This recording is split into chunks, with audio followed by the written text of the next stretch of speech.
Okay, so I have here an imperfect graphing of the function y equals sine of x, or sine theta.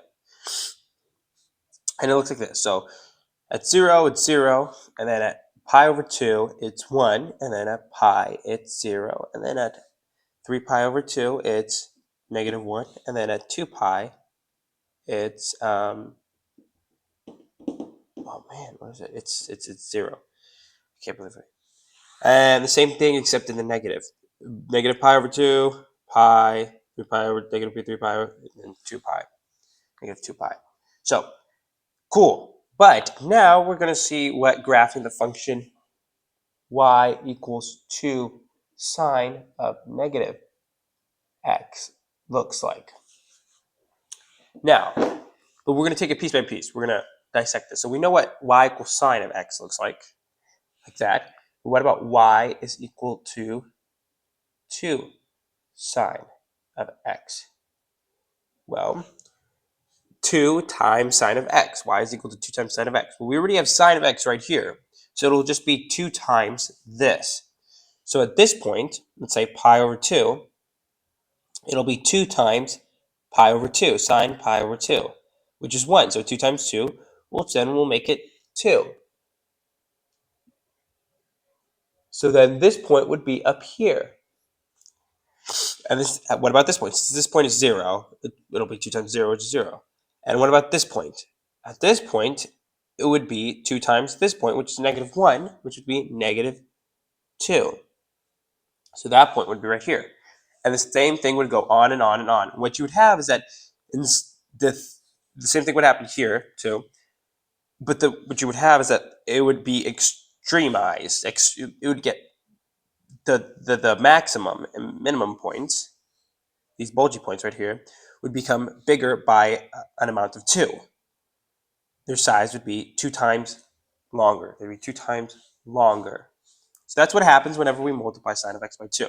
What about we were to take the negative of x? Would it equal the negative sine, the negative of x, whenever taking sine of x? How would the function look? Well, if we were to look at pi over 2, and we were to get sine, we would just get 1. But if we're looking at negative, we're putting a negative in front of the x, negative pi over 2, well, we know that negative pi over 2 is just negative 1. So at this point, it would now be down here. It would go like this. And the same thing would follow for all the other points.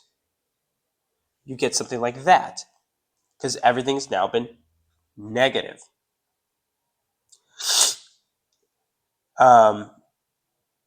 Because if we get the negative 3 pi over 2, that's just this. Okay, well then what about if we were to take the negative of negative pi over 2? Well, negative times a negative is a positive, so that we would just get this right here, this positive pi over 2, which is just 1. So then this point would be 1. And it would go like this. So it would be flipped. What you would have is that the original function, the one that went like this, would be flipped on the y-axis. It would be like taking this original function, the original function that we had here, the original function that we had here, and we were to flip it, rotate it all 180 degrees, 180 degrees, and this side is now on this side, and this side is now on this side.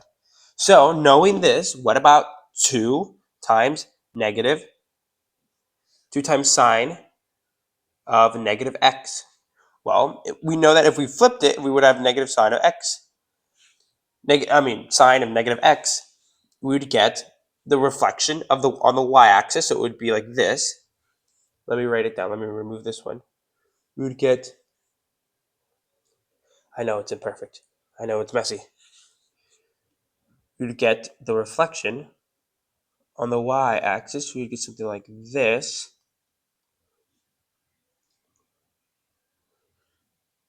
We get something like that. Not like this. This is disgusting. But, same values. And then we would multiply it by 2, and then it would be extremized to 2. All the points would be longer, 2 times longer. They would be down here. So the end product would look something like that. It would look something like that. I know it's terrible. I know I'm graphing it terribly, but I think you get the idea. It looks something like that. This is terrible. But yeah, so cool. What we basically done is transform the original y is equal to sine of x by reflecting it and making it larger. Okay, stay in school.